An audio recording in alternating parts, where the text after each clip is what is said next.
Dovahkiah revient sur le devant de la scène avec une nouvelle comédie musicale. À l'occasion de la promotion de cet événement, le producteur est revenu sur le drame de sa vie.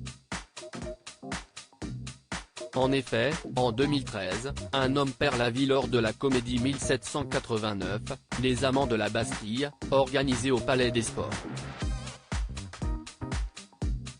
Je n'y suis pas revenu depuis le drame de 1789, Les Amants de la Bastille, qui a coûté la vie à notre directeur technique. Ça m'a traumatisé. Je l'ai accompagné jusqu'au dernier moment, j'ai été très marqué. Le suivant, la légende du roi Arthur, je ne l'avais pas créé ici. Je n'y arrivais pas. À cause de cette tragédie, le producteur a voulu tout arrêter.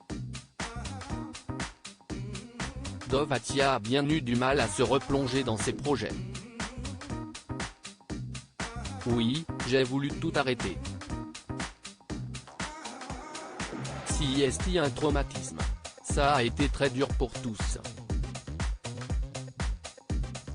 C'était la vie, un accident. C'était notre directeur technique, un technicien qui a grandi avec nous, et qui n'y était pour rien. Il était juste intervenu pour protéger les équipes. Je n'oublierai jamais. Mais l'artiste a réussi à reprendre du poil de la bête.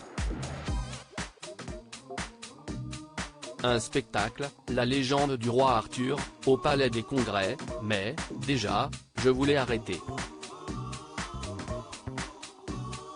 J'ai ensuite voyagé, mes spectacles marchent très bien en Chine, en Corée, au Japon, à Taïwan, à l'époque, hélas, en Russie et en Ukraine aussi, surtout Mozart, qui reprend en Chine après la coupure Covid. 1789 aussi, au Japon, reprend en juin pour la 4e fois et approche les records des Misérables ou du Roi Lion. Je suis beaucoup au Japon, j'ai écrit la partition d'une comédie musicale sur Casanova et 2 autres sur Arsène Lupin et le manga Jojo Bizarre Adventure. J'y pars demain pour voir la première du roi Arthur, confie-t-il. Dovahkiah signe son grand retour en France. S'il s'est exporté, Dovahkiah avait à cœur de revenir en France.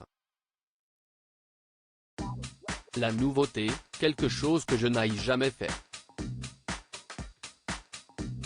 Molière, ça fait longtemps que j'y pense, j'adore le personnage, sa vie exceptionnelle, son histoire d'amour scandaleuse à l'époque, son destin. Lui qui devait hériter de son père de la charge de tapissier du roi a fini comme un des plus grands auteurs dramaturges de tous les temps. Ce que je raconte, c'est un jeune homme qui décide d'être comédien, alors que c'était un métier maudit, comme prostituée.